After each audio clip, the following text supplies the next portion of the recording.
All right. Good afternoon, everyone. I hope you are having a good day so far. I just want to thank all of you who are here for taking the time to be here this afternoon. So before we get started, I want to congratulate you all in the audience because you're all seniors. So you are approaching graduation in less than a month, which is just so incredibly exciting and such a milestone. So we're kicking off our Senior Week career programming today with financial literacy and life skills after graduation. We have Linda Salaveria from the Sokolov Miller Family Financial and Life Skills Center with us. And so we're going to be recording this presentation for all of those who are here. So if you miss anything, you can always refer back to our YouTube channel.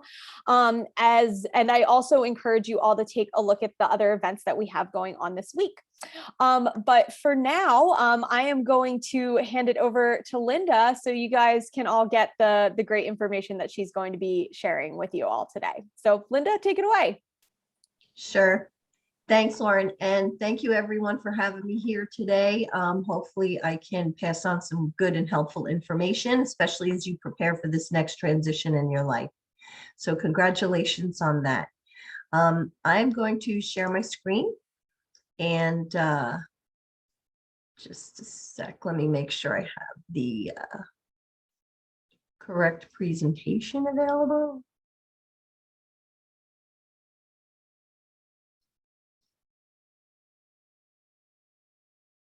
Okay.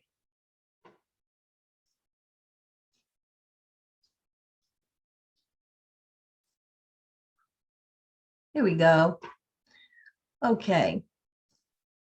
So if you have any questions while I'm presenting, or if there's anything you'd like more info about, or you even have a comment, because sometimes, sometimes the attendees have some great comments that can help, each other in the audience. So by all means, if you have a comment or if you have a question, you can interrupt me or put it in the chat, and I'll do my best to answer it while I'm presenting. So I'm going to shut off my video so I save on my bandwidth, and we'll get started. So we're going to talk about the transition that you are now having from being a student into being, well, what people call, professional life, the real world. And so you're going to experience a lot of different changes. And one of them, of course, will be financial. At this point, you're going to be the one to make the decisions for yourself that impact your life, that have effects on yourself financially, professionally, socially. And what I'd like to do today is just give you some ideas on how you can plan and prepare for yourself in this transition so you can have a financially secure life, a financially free life where you don't have stress and worrying about how you're going to pay your bills, how you're going to manage your student loans, etc. So let's get started. So as I said, I congratulate you on preparing for graduation, going through the last 4 years or however many years you've been studying. This is a great accomplishment.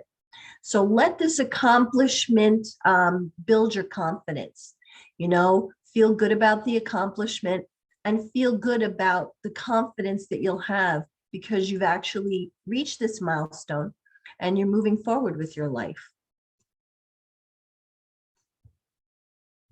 So one of the first things I'd like to suggest is that you check all requirements for graduation. You want to tie up some loose ends where you're coming from so that you don't have to deal with anything later on.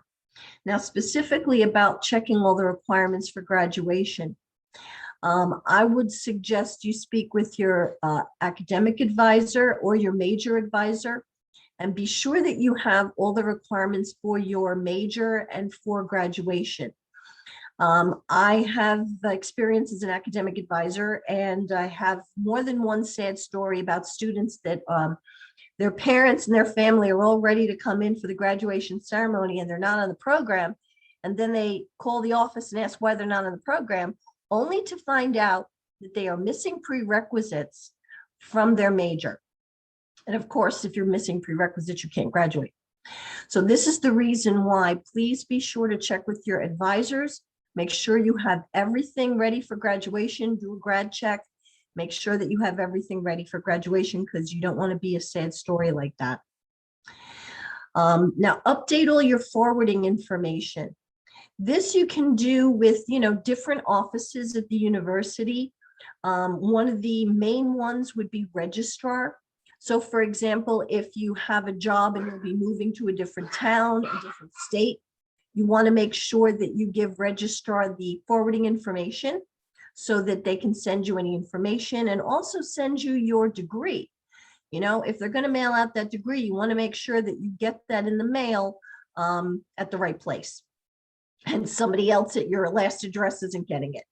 So make sure that you update your forwarding information with the university. Another suggestion is this is the time to get those recommendation letters. So if you need recommendation letters, either because you're going on for further education or because you are getting that first great professional job offer, you want to make sure that you set up those people that will give you good recommendations now. So, excuse me, while you're still on campus, make sure that you speak with those professors or administrators or people that you worked with in various clubs or various organizations. You want to make sure that you speak to them and say, hey, is it okay if I use you for a recommendation and email you if I need that? And then you probably want to follow that up in writing with an email so that they can refer back and remember that you asked them. You want to get those recommendation letters set up now before you leave campus. And then the other thing is, if you are utilizing student loans for your education, you want to make sure, again, that all your information is updated with your lenders and your loan servicers. So if you have federal student loans, you can go to studentaid.gov. I'll type that in the box here. I think there's also a mention of it later in this presentation. Studentaid.gov, always go to GOV, it's a government website. That would be for your federal student loans. And if you need to update anything with your loan servicer on that site, like a new address, a new phone number, then do that. Because if there's any changes, for example, like last year with the pandemic, and we're currently in an administrative deferment, any information on that would be sent to people either by email or by, hard copy mail to let them know how that process works. So stuff like that will be sent to you by your loan servicer or your lender, and you want to make sure that your information is updated. If you have private student loans, you want to call them or you want to get on their website, whatever bank that you utilize for the loan. You want to make sure that your address, phone number, and email is updated with them as well. Keep in mind also, if you have loans through the university, you also want to make sure, again, that your information is updated with the university in case they need to contact you regarding any kind of institutional loans you might have. So what's next? This is a great time for you to think about your future, where you want to be, where you want to go, what goals you have, what aspirations you have for your life. And, it's an exciting moment. And one of the things, of course, that you want to consider when you're thinking about what's next in your life, how those goals and those dreams and aspirations are going to be financed, how you're going to manage to get where you want to be. And most dreams and goals that we have, there's going to be some financial aspect to that. So you want to make sure that when you think about your future, you think about your goals, that you're also going to take into consideration how you're going to finance those goals and how you're going to, figure that out for yourself so that you can reach those goals. So I'm going to talk about some of the 10 principles of financial literacy and just go over with you on those. You may have seen these before, but we're just going to go over them a little bit again to reiterate it now as it applies to your transition right now. So we're going to talk about your relationship with money, negotiating for a salary, calculating your net pay, building a budget and how important that is. Also paying yourself first and the idea of paying yourself first. Understanding retirement plans that you probably will have available to you with that first job offer. How to plan to repay your student loans. Prioritizing your spending and developing spending plans. Understanding your credit history, which again is something very important even when you're looking for that new job. And staying insured to protect yourself and your assets. So first, I just want to talk a little bit about your relationship with money. Many of us, we have either attitudes from our families of origin, we have from our community, or some other exposure to different philosophies that we may have developed. But take a minute maybe and think about, what does money mean to you? Some people think money's the root of all evil. And, if I get rich or I, become wealthy, I may become an evil person. Some people think money is just a way to get to their, destination in life. Some people may not prioritize money, or some people may overly prioritize money and not think of other things in their life. So kind of think about maybe your upbringing and, your belief in your relationship with money that you've had until now. Just a quick story. My dad was, he was a miser when it came to money. He was very tight and always told me to budget my money and always told me to, put money in savings, but he never told me how.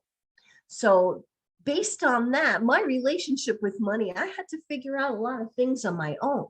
And sometimes that's the same thing with a lot of us, where we get great advice or we get some, good tips from family members, but nobody actually tells you how to do this. And that's another thing that can develop our relationship with money, where we're kind of, disengaged from it, that we know we need it, but we're not really sure how to manage it, what it does, what it wants to do in our life, So these are the type of things that maybe you could sit down with yourself for a couple of minutes and say, hey, what do I think about this? And what does it mean to me in my life? So the next thing I want to touch on, especially, excuse me, especially since many of you will be going forward real soon with your first job after college. So you want to make sure you negotiate your salary. And the big thing here is that if you don't negotiate, you could leave money on the table. So for a successful negotiation for your salary, you want to prepare and practice. I know it sounds a little crazy. It's almost like an acting thing, right? But you want to prepare ahead of time before you negotiate for a salary. You want to feel confident that when you are negotiating for a salary, you want to feel confident that you're asking the right amount, that you've done your research, that you feel good about what you're saying, that you believe in what you're saying. So confidence is key to negotiating for a salary. As I mentioned just previously, do your research. Make sure that the salary that you're requesting is not out of bounds for the position. So you could do research in places like Occupational Outlook Handbook, salary.com. Now the Occupational Outlook Handbook, I'll type that into the chat right here. This is part of the Bureau of Labor Statistics government website. And the Occupational Outlook Handbook gives thousands of prospects and careers. So depending on what career you're interested in, you will probably find the projections for that career based on where in the country you're going to be working, based on the type of background you have in that career, what you can expect to be making in that geographic area for that position. So the OOH is a great place to do research on particular, careers, to find out what the market is offering and what the projections are down the line for that position. So check that out. And salary.com is also a very good source where you can look at that information.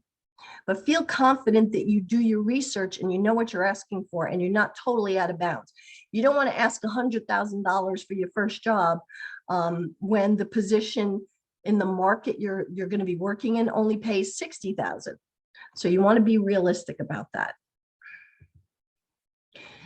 Now, the next thing I want to mention is, just be respectful, show appreciation for the, offer that you receive.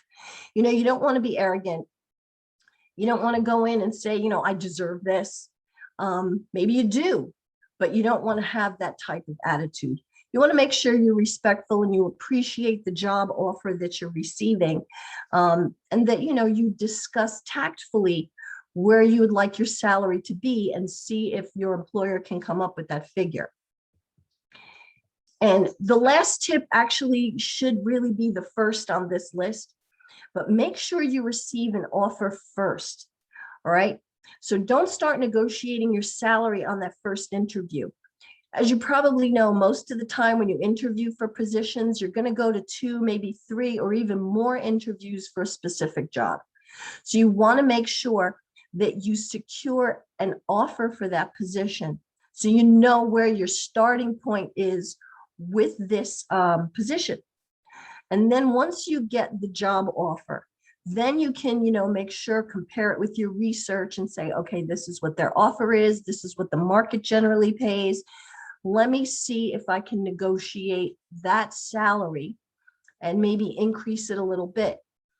One of the things I want to mention also is that some people are a little bit timid or afraid to negotiate their salary because they feel that if they ask for too much, that the employer will pull back the offer. In my experience, that has not happened. And most employers expect you to negotiate. They want you to feel confident that you know your value. So if you can go in there and even negotiate for even a couple of thousand more for a position, even if you don't get it, you want to show your employer that you feel you're valuable and let them know that you feel you're valuable. So, don't be timid about negotiating for a salary. So when you get that offer, definitely keep that in mind. And these are just some tips, again, like I mentioned, when you receive that job offer, you want to say, thank you so much. I'm very interested in this position. And maybe ask for like 24, 48 hours. If they offer you the position on a Friday, maybe you want to say, thank you so much. I'm very interested in this position. Can I have 48 hours to think about it? Can I take the weekend to speak to my family or my partner, or, just think about it? That's perfectly fine. Most employers will be fine with you taking a little time to think about it.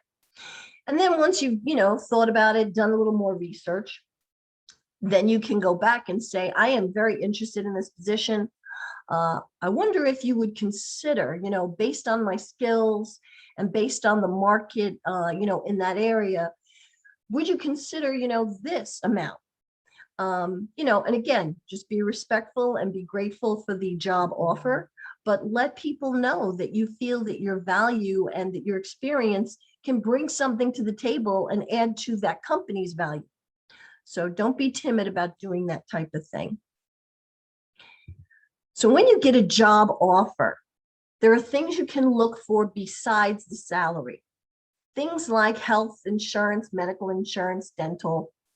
As I mentioned before, many companies offer retirement plans like a 401k or 403b for nonprofit companies. They offer vacation and sick leave, or many times they call it PTO, which is personal time off. Depends. Some companies split it up individually, and some people lump it into one category and call it PTO. Also, look for if there's potential achievement. If there's potential for advancement for yourself, you can ask those questions once you receive the job offer, or maybe just before the job offer. You can ask, because you want the employer to know, I'm interested in this position. I'm interested in committing to this company. And is there potential for advancement? Will I be able to move forward with your company? So these are all the type of things that you can look for in a job other than just the salary, and weigh it out for yourself, what the value is for you based on all these items that you're being offered. So the next thing I wanted to mention, and before I go on, does anyone have any questions, anything they'd like to ask, anything like that? Hi, my name is Katie. I was just wondering if you can give us any tips for evaluating some of those other things that are included that aren't necessarily salary. So insurance and retirement plans. What are some resources that we can go to evaluate whether those are right for us? Excuse me, that's a good question. And basically, the thing to look for is, and it's going to differ with all companies, just to let you know, there's no standard operating procedure, because each company is going to contract with different providers for these services, right? So it's kind of based on that, it's kind of up to you to weigh it yourself to see if what they offer works. Some companies will offer health through a particular company, or they'll offer a certain plan. And that you can look for to see if it works for you. Some companies offer a choice of health plans. So they may offer like 2 or 3 or more health plans that you can choose from. Basically, once you find out who the provider is and the plans that are available, you could kind of do your research and see, online, how is this health plan? Are there any comments about this health plan that might give you insight into how the consumers that are using it, if they're happy with it? Those are the kind of things you could do. But to be honest, most of the time when you get these benefits from your employer, they're all pretty good. I mean, very few employers are going to offer you like a really measly plan or something that basically isn't fitting for your position. With retirement plans, 401k, well, it's regulated, by the government anyway, to a degree. So they may differ by which company is managing the plan. But in terms of how the plan works, there are some standard procedures that funds have to follow. So if you get a 401k for your position, and most employers offer 401ks, like I said, there's standardizations that they have to follow for these type of plans. So whether you go company A or company B, that type of thing is probably going to have some standardizations. And you don't have to worry really about that. Most of the time, though, when it comes to the benefits that are offered, it's up to you to weigh in to see whether it fits with your life, your needs, what you're looking for, that type of thing. Because like I said, health and medical insurance, it differs from employer to employer. But most of them are very functional for the employees. So you'll find that whatever choice you have is going to work for you. You might just want to research a little bit more about the actual company that they're working with. But yeah, with benefits, a lot of times, again, it's research that you would have to do about these particular companies that are contracted with the employer. And then just figuring out, which plan you want to choose, how you want to work it. So that's kind of what you would do once you get the job offer and then you find out what's available to you. Just do the research on the available plans and then figure out what works for you and how you want to work it for yourself. Once you're transitioning from college to the real world or your first job, there's no instruction really. No one's going to tell you this is, this has to be done this way. It has to be done that way. And that's one of the biggest hurdles you might have to find, especially when you get that first job, is that no one's going to tell you how to do things. No one's going to tell you that you need to do this, you need to do that. When you're making choices for your benefits and how you utilize them, this is on you. The research and the decisions have to be within your comfort level and within where you are in life and where you want to go.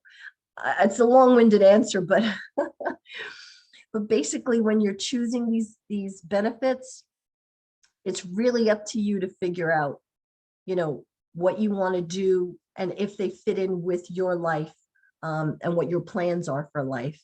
I hope that answered your question. A little long-winded, but Yes, thank you. okay. Next thing I want to touch on is calculating your take-home pay, or basically understanding the difference between the gross paycheck and your net paycheck, right? So, if you've had summer jobs or if you've had part-time jobs, you understand the difference probably between gross and net, but I'll just reiterate it because it's going to be a little bit different once you get onto that first position because you're going to have other things taken out. Your gross paycheck is going to be your job offer. So when you receive that job offer and they say, okay, we're going to offer $50,000 for the year, that's your gross amount, your gross pay. What you receive every month or every 2 weeks in your bank account is going to be your net pay. And that net pay is what you receive after taxes and your benefit deductions are taken out. So if you make $4,000 in a month, figure that about 25% of that will be your taxes and your benefit deductions, just off the top of my head. Depending on where you live, it's going to be different. But as a single person, maybe somewhere around 25 or 28% will be your deductions. So you'll end up probably with about $3,000 if you're making $4,000, just as a rounding number here. So that money that you make, that figure, 3,000 figure that I mentioned, that's going to be what you utilize to budget yourself. And that's the reason why understanding the gross and the net pay is important, because you're going to budget yourself according to the net pay. All right. You don't want to budget yourself according to the gross pay, because then you'll be living beyond your means and you'll be ending up borrowing from next month to pay for this month. And that's a trouble spot, because you're going to, be very financially insecure. So to remain financially secure, you want to make sure you balance that net income with your expenses so that you're living within your means. And here's an example, excuse me, of just a pay stub. This is not, what everyone is going to see. Everyone's pay stub looks a little bit different, but it generally has the same type of categories in it, right? So this person makes just over $5,000 in gross pay per month. But after taxes and deductions, what goes into their bank account is just over $3,500, $3,560. So let's see why. If we go down here to this second middle portion here, and we see the tax withheld, this person has their federal, they have the FICA, they have the Medicare, they have state tax, local tax, unemployment. Now, everyone is going to pay federal and unemployment, FICA, Medicare. But depending on where you live and where you take that first job, you may or may not pay state tax. There are certain states that don't pay tax, like Florida, Washington State, I believe Texas. So you won't be paying state tax there. There's also some places where you're going to pay local tax, like this person. So if you're living in, many times it's a large city where you're going to be paying local taxes, like New York. You'll pay local taxes there. But then there's many places where you won't be paying that. So you may only end up paying, for the federal, the FICA, Medicare, et cetera. But this is where you can see that tax breakdown, what you're paying. And then if we go down to this third section here, where it says employee deductions, this is where you're going to see the deductions like retirement, your health plan, and any other benefits. For example, this person pays for parking, this person pays for vision benefits. So basically, this is where you're going to see the deductions that you've chosen for your benefits.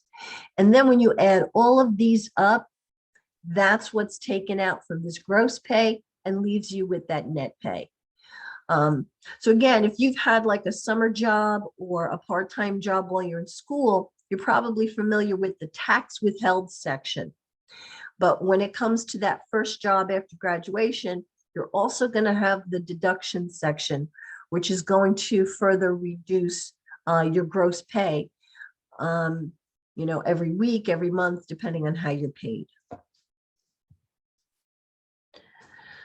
So as I was mentioning before, the reason why it's important to remember to budget according to your net pay as opposed to your gross pay is because you want to build your budget and you want to make sure that your income matches your expenses. So this has to balance out. And one of the best ways, of course, to balance this out is to have a budget. So we have on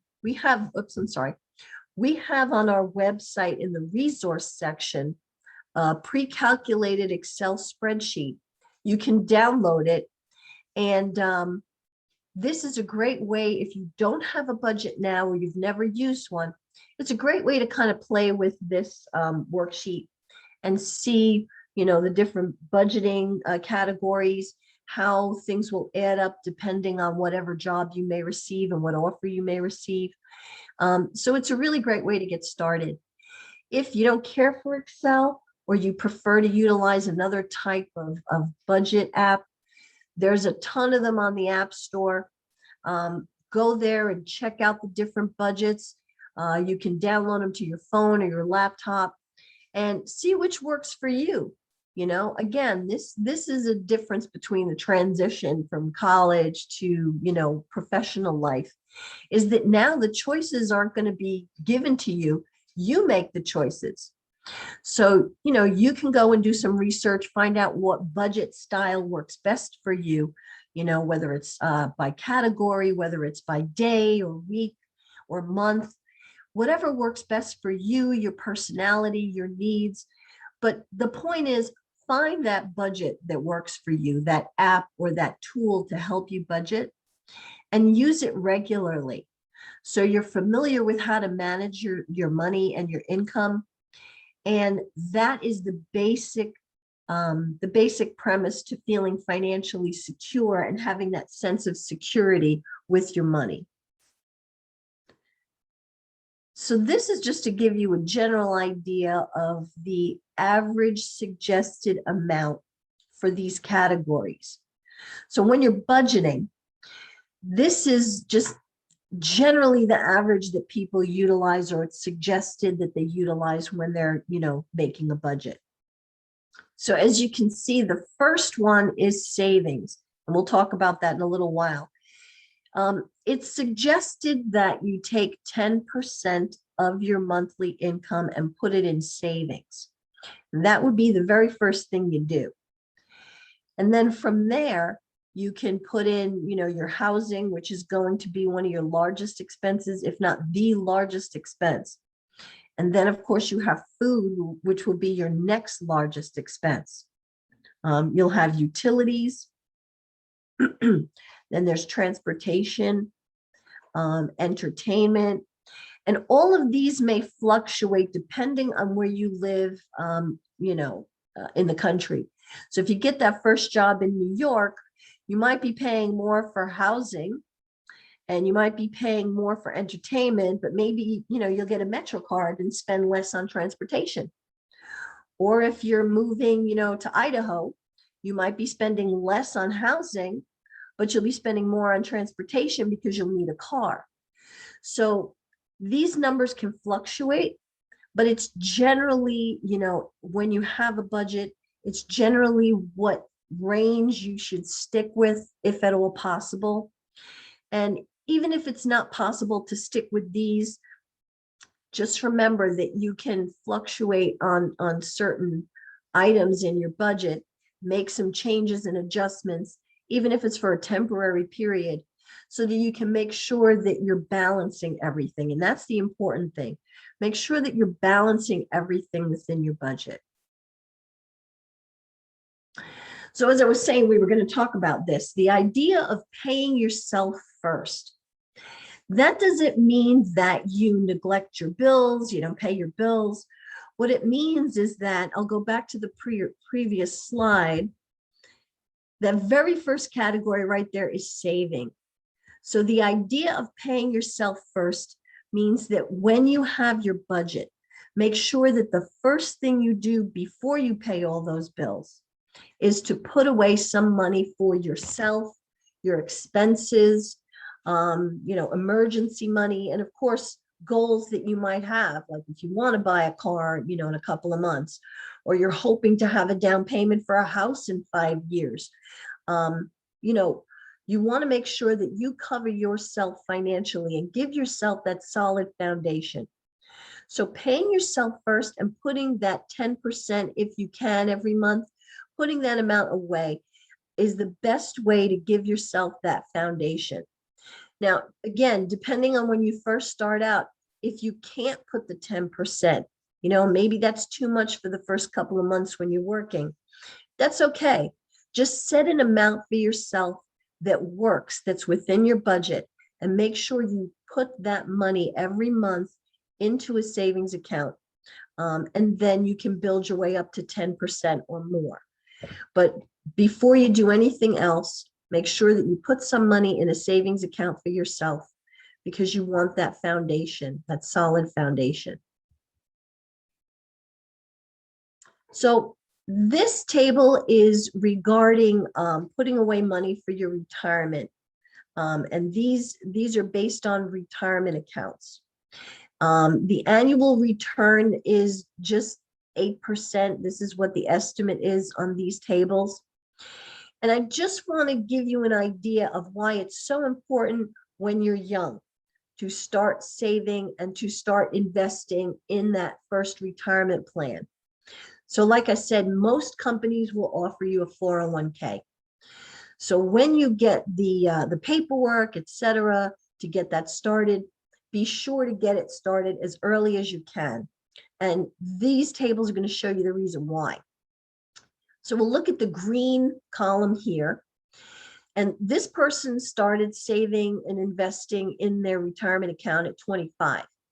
And they put in $5,000 a year, and they did that for 10 years. And then maybe they, had a family, maybe they did something else in their life and, changed careers, and they didn't put any more money into that particular account.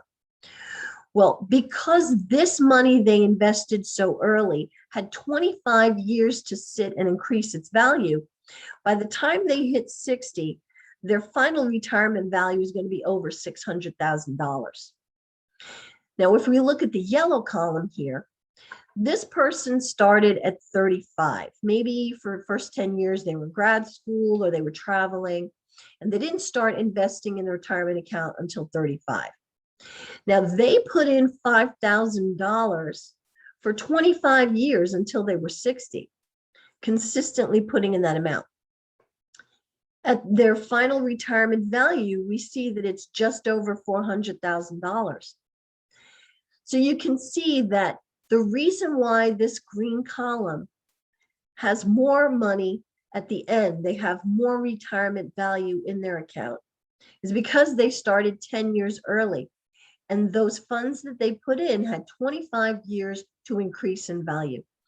So this is the reason why when people talk about, starting your retirement fund early, this is the reason why, because the earlier you start, the more time your money has to increase its value, and the more money you'll end up with during retirement.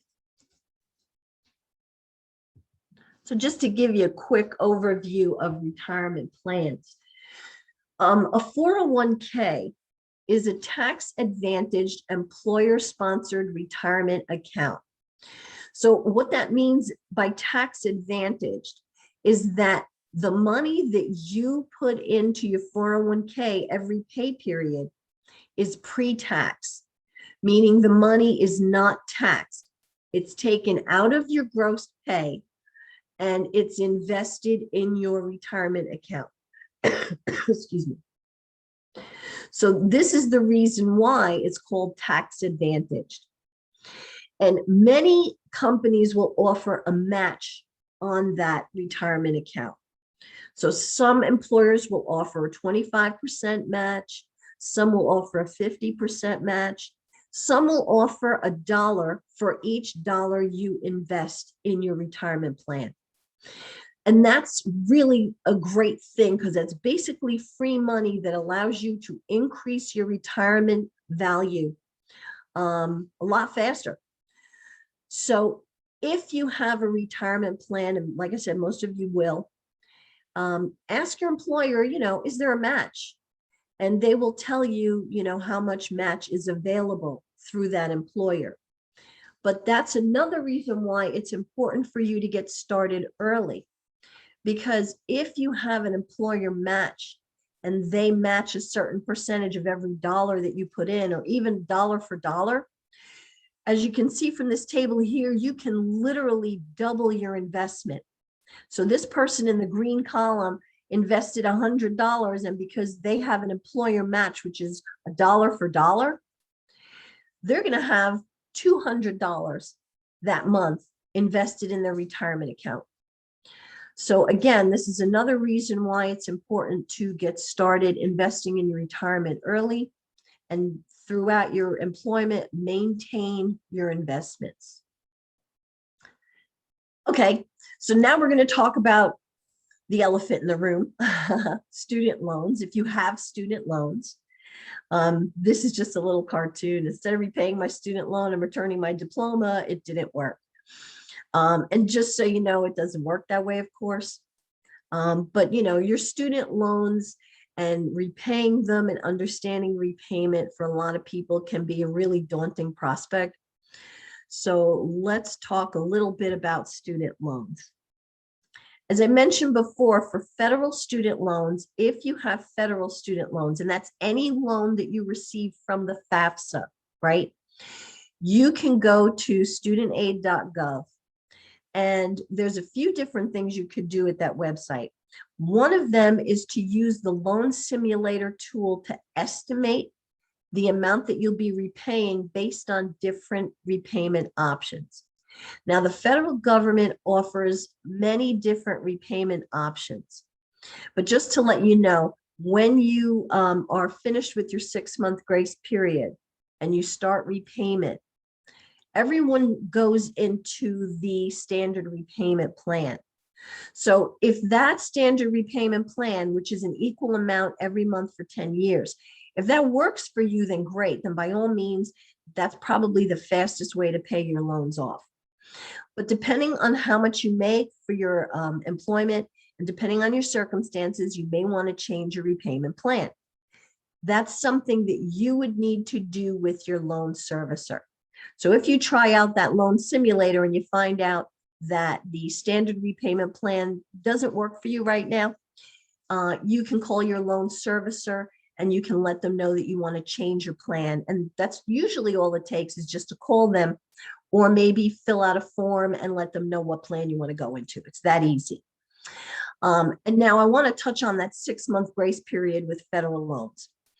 I've done hundreds of exit interview counseling with students, and many times there's a misunderstanding about when that 6-month grace period starts. Just to clarify, the 6-month grace period starts on your last day of attendance, not your actual graduation day. So, sorry, if your last date of attendance, say, is May 15th, that's the day that the clock starts ticking. Not, if it's June 2nd or whenever graduation day is, the actual day that you walk to get your degree. Yeah, that's not the day. Your last date of attendance, when you actually have either your last final or you have the last class that you actually attend, that's when the clock starts ticking for the 6-month grace period. And then with federal loans, you have 6 months to get everything organized for yourself, to prepare yourself for repayment. So that's the benefit of federal student loans, is that they do give you that time. Now, during that 6-month grace period, if you want to make payments, by all means, pretty much any time you want to make a payment on federal student loans, you can do that. And you can also do it during the 6-month grace period.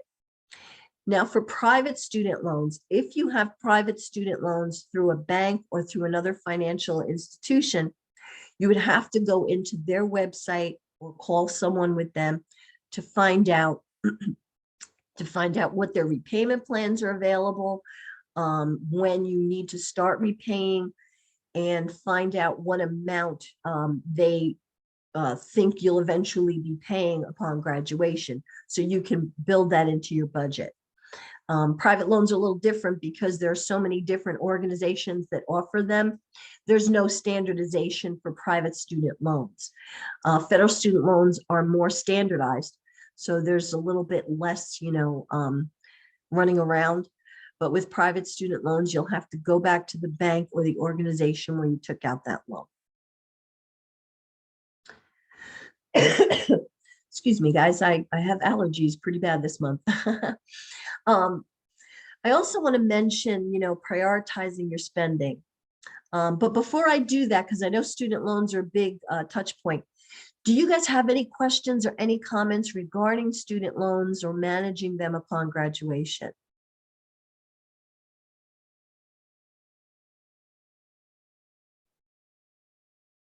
Linda, I have a quick question. Sure. So I know that I sometimes get questions, or even when I was just graduated and I graduated with student loans myself, that refinancing was a really big topic of discussion after I kind of understood the terms of my loans when graduating. So I'm wondering if you have any guidance points around what refinancing typically looks like, when to look into refinancing student loans and interest rates and things like that. Yeah, definitely. Thanks for bringing that up. A lot of folks will see, refinancing, through Credible or SoFi or Discover, refinancing your student loans.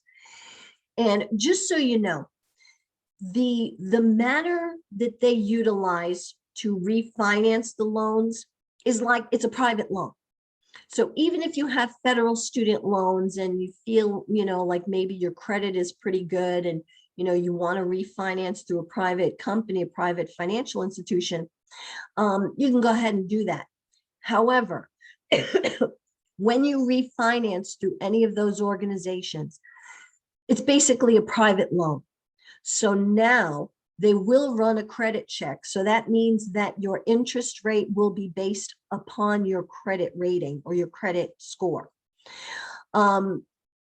The repayment terms may differ depending on your score, or depending on what organization you use to refinance. So let me just put it right down to basics here.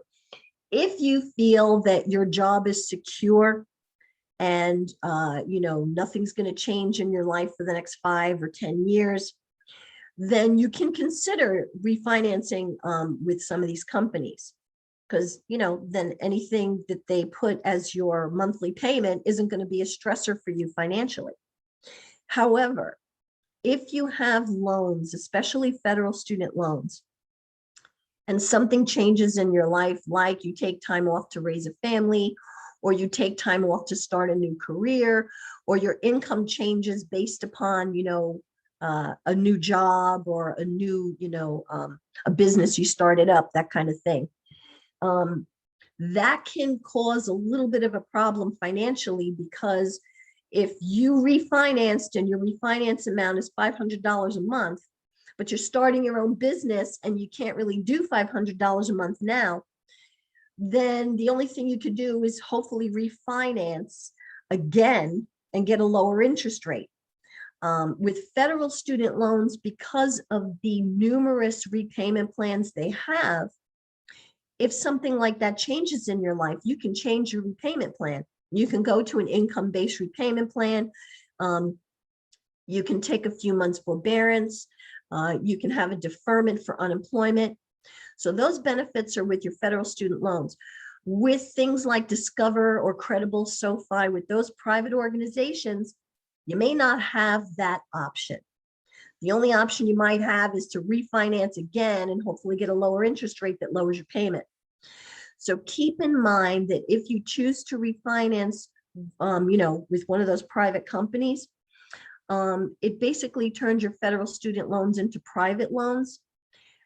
And then, it runs through your credit, and, they basically make the rules in terms of your repayment and postponement.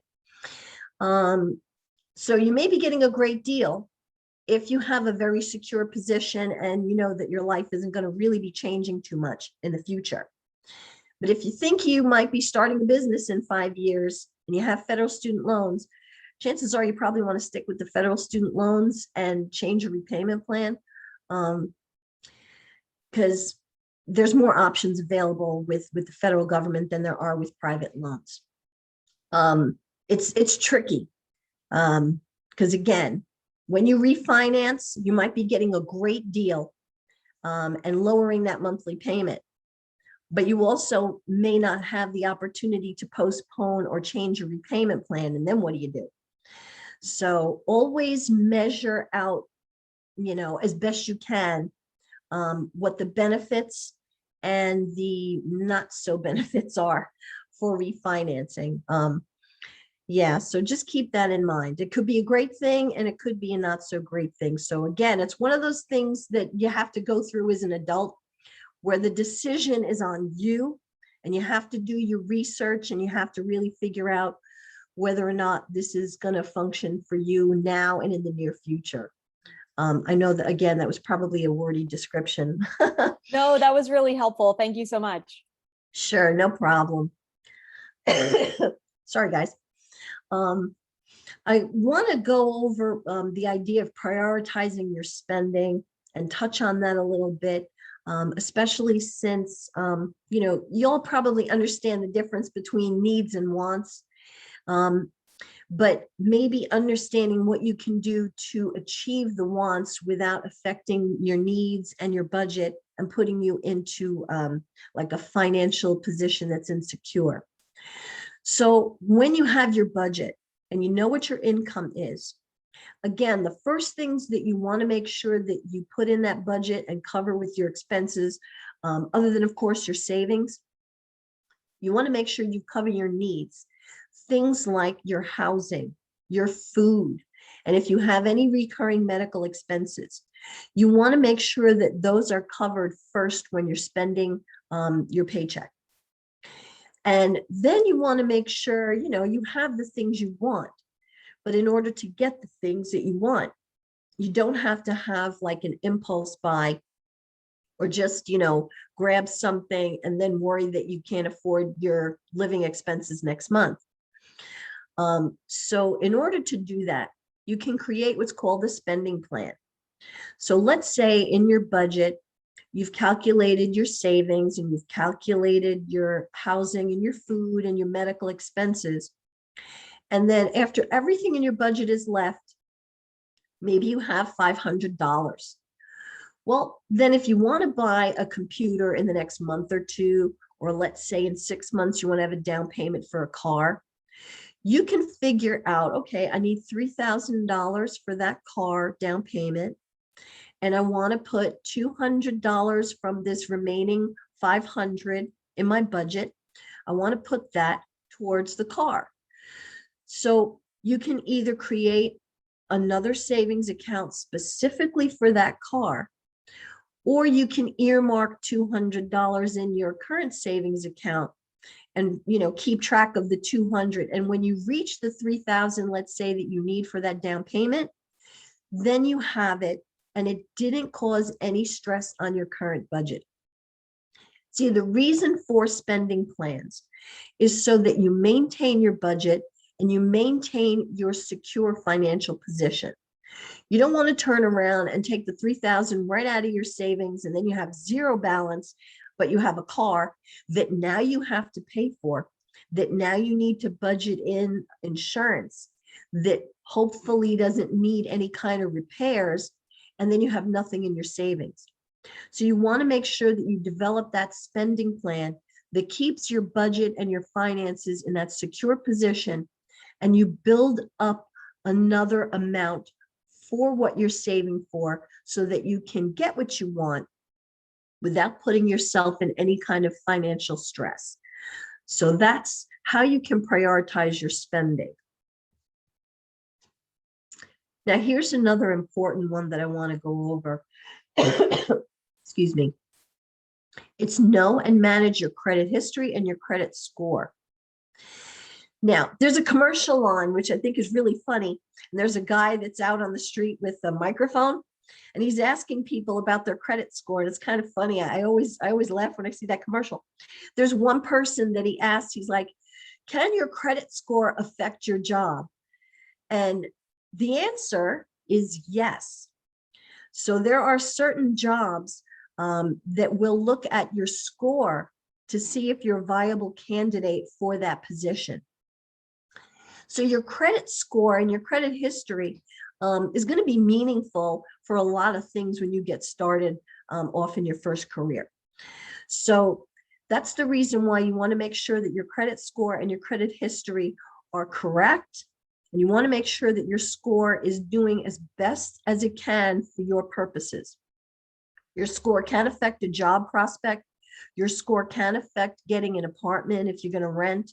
And of course, your score can affect whether or not you get a decent percentage rate on a credit card or a loan, or if you get it at all. So these are the kind of things that you want to consider with your credit. Now, a decent FICO score is anything, let's say, between 680 and 700. That's in the good zone. And anything over 700 is much better. So you want to make sure that you keep your credit score as close to 700 or above as possible. Excuse me. And the way you do that is by taking some action on your part to maintain that score. The primary thing you can do is 35% of how your score is scored, and that's your payment history.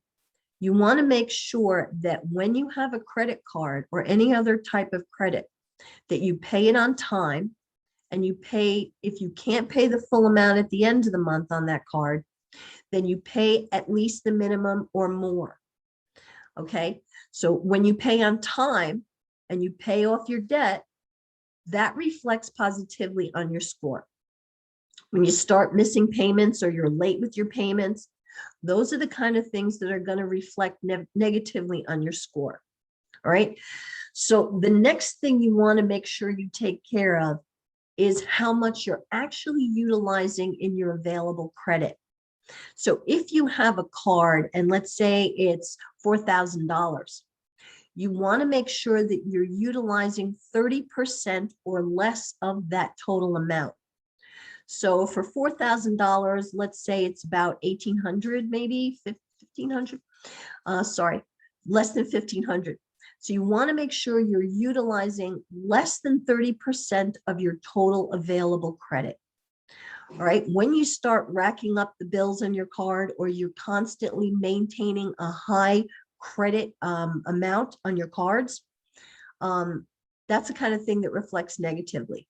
So if you have a $5,000 card and you're constantly at the $4,000 or $5,000 mark, that's not going to look good for your credit score. So you want to bring that number down and keep it as close to less than 30% as you can. Two things that I wanted to mention. One is checking your own credit. I've had some students ask me, doesn't that affect your score or take you down a few points? And the answer is no. Let's say you're shopping for a car and you want your score to be as high as you can get it, and you want to check it every month. If you're checking your own score, that is not going to affect your credit score. What affects your credit score is when you apply, let's say, to different auto lenders, and you're applying to 10 different auto lenders in a month. That's the kind of thing that will bring down your score a couple of points each time. So you want to be very careful to research when you're looking for credit. You want to make sure you're not applying to too many places at once, because that will bring down your score a couple of points each time. But you checking your score is not going to affect it at all. That's a soft pull. That's you checking yourself, not you applying for some type of credit. So keep that in mind. You can always use Credit Karma to check this information. A lot of people use Credit Karma. A lot of people use annualcreditreport.com, where you can check your full credit history. I think they also have the FICO score there as well. The other thing I wanted to mention is go through your credit history and make sure all the accounts belong to you.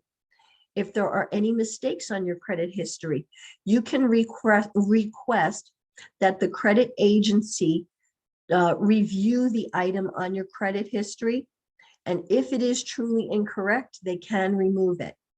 So go through your credit history and make sure everything is correct, all the information is correct, and try to keep your score as high as possible so that you're not paying a lot of interest, and you're not, taken out as a candidate for a job that you really want. And the last thing I want to mention is to stay appropriately insured. So you are your greatest asset, and you want to make sure that that asset is covered for illness or emergencies, right?